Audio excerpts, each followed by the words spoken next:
Yo, what's up? Popular YouTuber, Minecraft Let's Player, and world famous Reddit Superstar Fox64 here.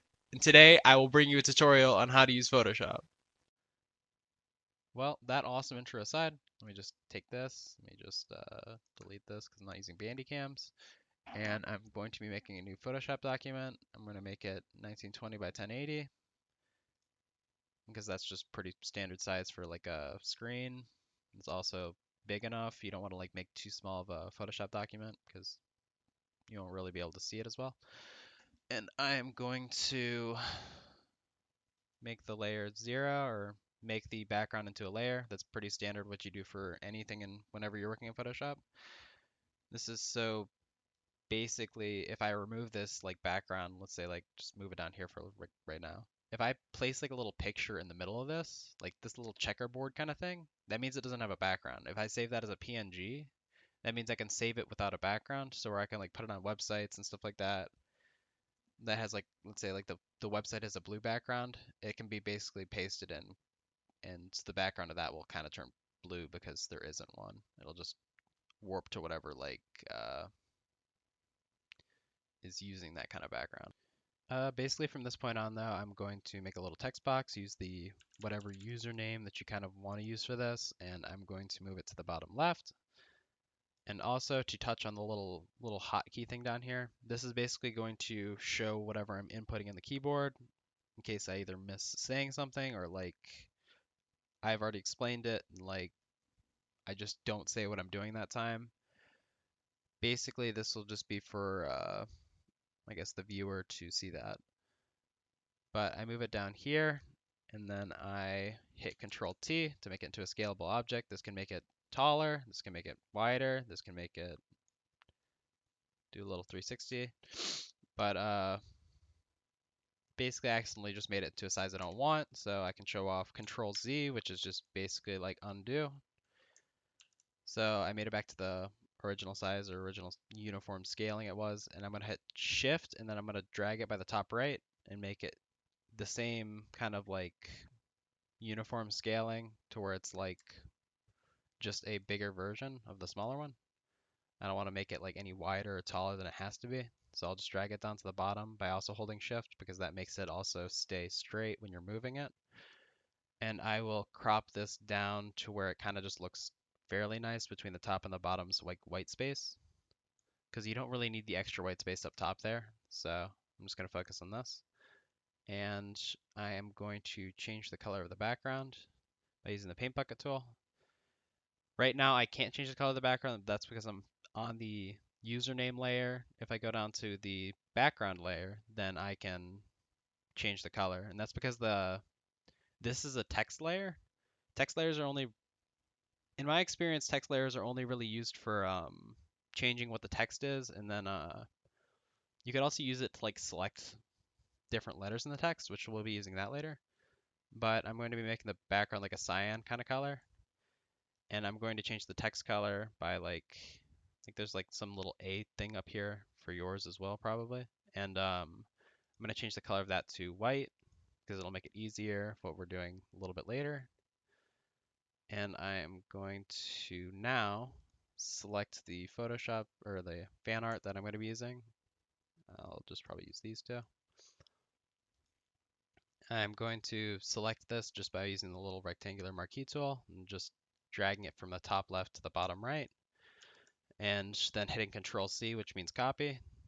I'll delete that because it doesn't necessarily matter anymore, and then hit Control V, which means paste. I'll hit Control T and then use the shift kind of dragging to make it like still scale, and then I'll just drag it down to like where it looks like kind of an appropriate kind of height for the letter. I'm going to be using it on the T. Basically, you change the opacity to so you can see the little like fan art over the letter, which is kind of nice. So you can like basically adjust it to where it looks best to you. You could also use these little like arrow keys in your keyboard to move it like pixel by pixel. And you could also zoom in to see what would be the nicest. But once you find something that's, in your opinion, just looks fine, then you will basically just zoom out again.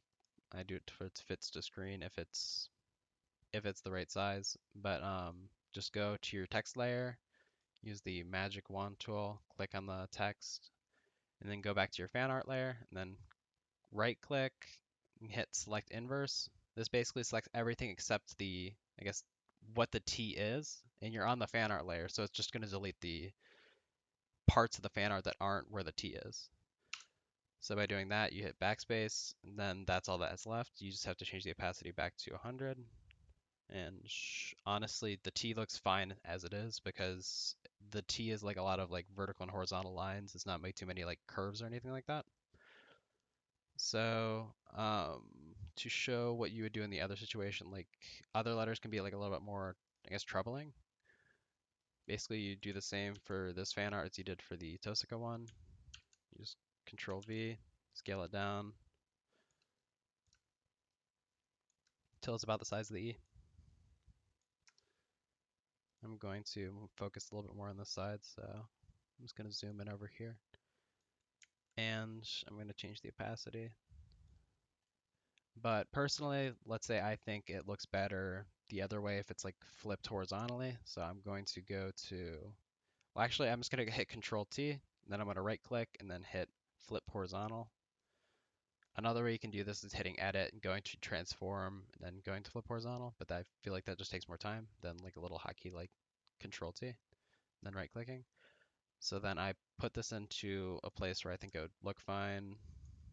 You gotta also remember to not have it to where like the E is on the outside of like where the fan art is, because that probably won't look good unless it's like a white space where the fan art ends off. But then you basically hit enter and just do the same thing for putting it on the text layer using the magic wand tool, and then going to the fan art layer, selecting the inverse and deleting the excess stuff. But with this, there usually becomes then the problem of it usually can like take a little bit more from like rounded letters. So like sometimes like if you're someone like me who's kind of bothered by stuff like that, you can like look through the edges and stuff like and see if there is any like I guess kind of like outliers looking pixels. You could take an eraser to those. Honestly, like let's say I think these don't really look good. I can just take the eraser, and I have like a my eraser doesn't really like erase as heavy because I don't like doing that kind of. So I just like drag it back and forth until it erases, or I can just keep it tapping.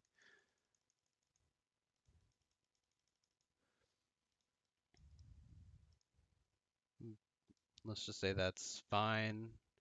And honestly, it's not horrible or anything because once you, I'm basically going to change the layer of the background back to white. You just got to use the paint bucket tool for that though. Basically, just make sure you're on the right layer and then click. And then you want to go to your text layer, double click that, and then go to drop shadow.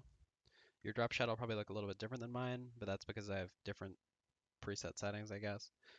If you want it to look the same as mine, just scroll over, change the opacity, distance, spread, and size. And you could even kind of play with that yourself to where like, see, you want to just change the angle. Maybe you think something else looks better.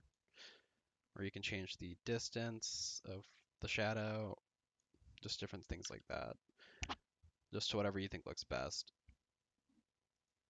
Basically, just hit OK there. At this point, we're going to say that we're done. We're just going to imagine that before this, like before I changed the background and did drop shadowing, I actually put pictures in for the rest of these. And I'm going to just save this. I'm going to save it as a JPEG. Save it as Hello World 1. And I'm going to save this as another method too. Click the background to where it's that like little blank background to where you can post it basically over anything. Save as PNG. I'm gonna name this Hello World PNG.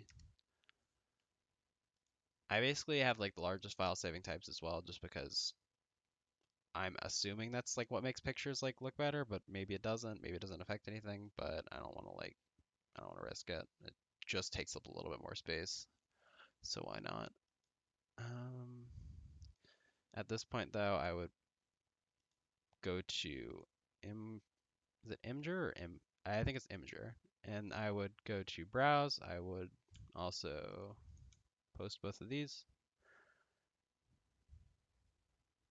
I don't know how well Imager takes PNGs, but let me just go to my image page, JPEG. Yeah. So this would save as a PNG. So like you could go to some kind of like different colored background and paste this over, but I don't know how it would look because of like the curved letters and stuff like that. But you would have to just use a direct link as a PNG.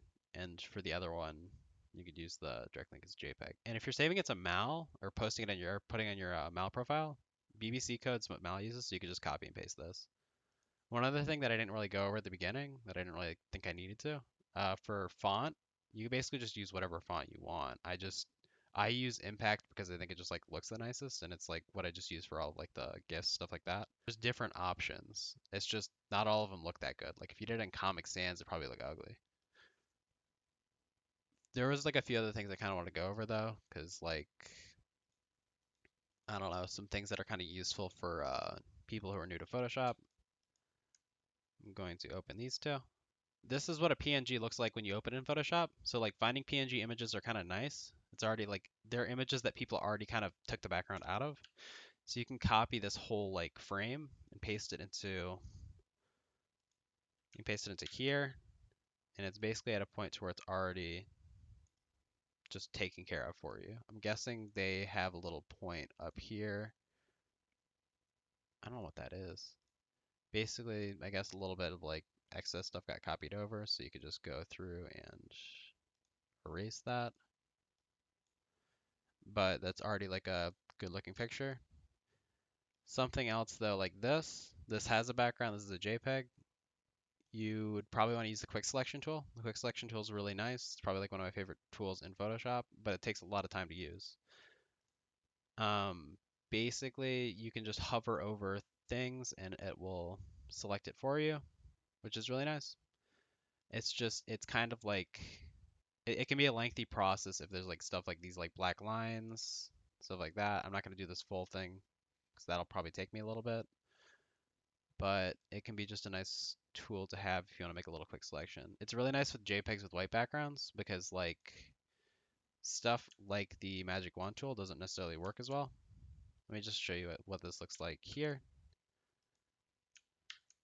Uh, but if I tried to use the Magic Wand tool on this, kind of look gross, or like it would only take like the color that's mainly in the background. Like it doesn't take any of the side colors or like colors that are like close to it. Another few tools that I'm just gonna show off or showcase before I end this video. There's the lasso tool, which is kind of like same thing for selecting. It's just like you draw reselect, but like it can be like a really lengthy process if you're doing that. It's kind of just nice to use if it's like something you're gonna be quickly just taking out. The polygonal lasso is just kind of like the same thing, but you can like you click it and then it drags with you to make like a perfectly straight line, and that's just really nice if you're like cutting kind of like tight corners, stuff like that. Anything else? Healing brush tool is also something that's nice. Let's see if I have a picture to use for it though. I think I've recently downloaded one. Yeah, there's one. This isn't only for pictures of just like this. This can be useful in other applications too. It's just this is the easiest way to show it. For size, basically just get like a fairly decent size to what you're working with, and then you want to basically like go in, like you see the little scratches in this photo, you could basically go in and remove them. Uh, and this is also the healing brush. I was talking the spot healing brush is the one that I was talking about. You can click and it just removes. So you just click or drag and it will remove that line, remove that. It just basically gathers information from the things that are like beside it, and it will make it into I don't know. It'll sometimes blur it up to where it doesn't look nice, but like for the most part, when I've worked with it, it just like kind of just takes it away and like makes the rest of the image look fine. The healing brush tool is also kind of similar. You'll alt click something and then you can like drag it and use stuff from that little space, like the little like thing you see on the left side, the little plus sign. That's where the right side is taking from and using like I guess the coloring from. You also kind of see that if you like clicked on the middle line because like you would now see the middle line. It's just going down. It can just be kind of nice to have for when you're doing things like corners. Or if you're like fixing something that's kind of long that you don't really have like anything to go off of. I can't really show that for anime right now because I can't like find anything related towards that. Um, let's think. Is there anything else? Brush tools, just brush. Pencil tool is just a pencil. A lot of stuff like around here is just kind of like basic stuff. Not way too much more you'll need to know, I guess, on that. And I'm not going to do anything GIF related because I feel like that would be like long enough for like a few separate videos. I'm also like kind of like still learning on that, so I wouldn't feel like as proper telling anything about that, even though I don't really feel like that about this as well. What I'm going to do right now is I'm going to end the video right now.